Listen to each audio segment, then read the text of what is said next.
During the COVID period, someone came to me and it was like they needed money, and it was something about the child, whatever it was. But for me, I just gave the money, you know. That person never came back to say thank you, you know. But well, did he come back and say thank you? Well, it became an history. But the key thing is a lot more people came, which tells me that that was probably not a genuine need, right? They probably told themselves a lot more people came from left, right, and center looking for money. I've learned from that. I don't do money. I don't do money things on social media. If I never met you before, even if I met you, I'm not going to give you money on social media. I'm not going to give money to someone I've never met before in my life, right? That might mean that I'm not going to help some people that truly need, but so be it, right? I'm not gonna give chance to swindlers, right? If you need money, go meet someone that you know face to face. Social media is not meant for sharing money or usurping people's niceness or kindness, right? So, so often swindlers or hustlers are the kind of people who take no responsibility for the consequence of their action, right? If they put you in trouble, they take from you and you don't have, they couldn't be bothered. They don't mind taking money from anybody, right? So one of the ways I think is they couldn't be bothered. They are nonchalant.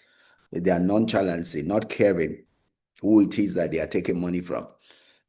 They don't mind taking money from a fund, to help people, help poor people or sick people.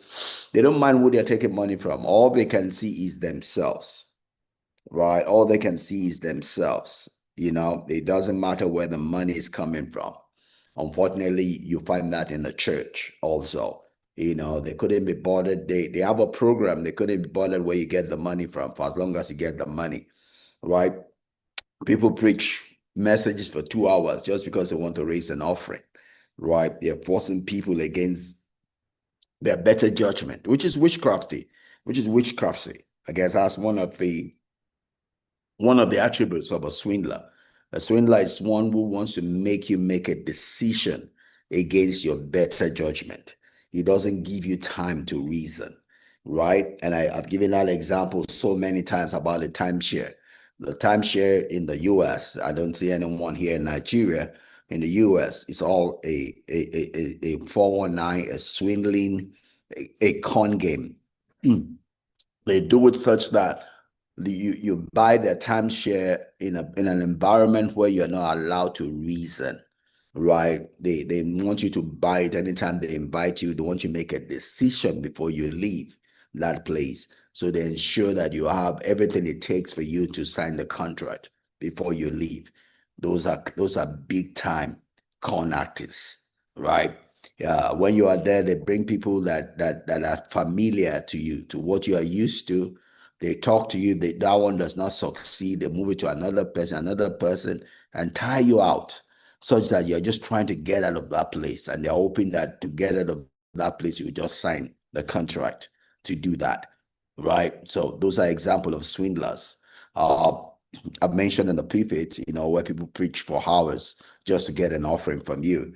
And we see one here, which is getting popular now, and even in the Orthodox churches, where people go for burial, and that's the opportunity to get money from the family.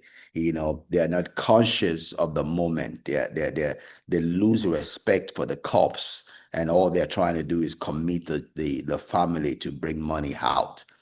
They might have a good heart, but they're using the wrong tool to collect the money that they need. They're conning the people, to make them to commit to money without the benefit, of good judgment. That is swindling. Whether they know it or not, it's a con game. It is defrauding the people, right? Any money that you collect without giving someone the opportunity to reason is witchcraft, is 419. It's a con game, right? So, so we find in the church, maybe they are ignorant of what they are doing, but it's dirty. They're using the devil's tool to seemingly do the work of God. Those priests and pastors need teaching. There are better ways of raising money. There are better ways of raising money. You know, when I lived out in California, the church I attended don't even have an offering time. What they do is put an envelope at the back of the seat, and when you come in, you put your money there and drop it on the box on the way out. And if you're giving it from home, they have app that you can give it through, or you can go drop it in the church office, right? They don't hammer you to give offering, and that church is a wealthy church, right? And it's a prospering church. The people of God are willing to give if you talk to them the right way, if you help them to see the need. They see the God in what you're looking for. If you show them that you yourself are responsible with the money that is brought into the house, you don't have to use the devil's tool to collect money from God's people. Bible says that in the day of his power, in the day of God's power, his people shall be willing. They don't have to be witchcraft. They don't have to be hypnotized. They don't have to be forced to give, right? So you, man of God, learn, grow, teach the people and believe in the people, right? And don't go to hell because you're trying to do God's work, right? That's important. So um Edgar Allan Poe, in his book, wrote some characteristics of what a swindler is. He talks about minuteness, interest, perseverance, ingenuity, audacity, nonchalance, originality, impotence, and green. We'll see all of this as we go along, but the one that rings a bell, that cuts across and probably comes out more often than not is nonchalancy. When they are nonchalant about what they have done. I'm a church boy, so sorry, I bring a lot of example from the church, but I'm a church boy. I've been a church boy in the last 42 years, right? So that's all I know. So forgive me if I seem to have an overbearing uh example from the church. It's just the environment I'm used to, and I see the wrong, in there, and we could do better, right? But nonchalance would see, in those on the pulpit that swindle people. They couldn't be bothered about what's going on in those people's life. We've seen an example of people making a mistake in the offering they've given to the church. Maybe they wanted to give 10,000, they mistakenly give 100,000, and they approach the church to give them a refund, and that never comes. And that supposed man of God, who is a man of the devil, would say that, hey, it has entered God's house, it can't come out. Couldn't be bothered about what the consequence would be to the person that has made that mistake.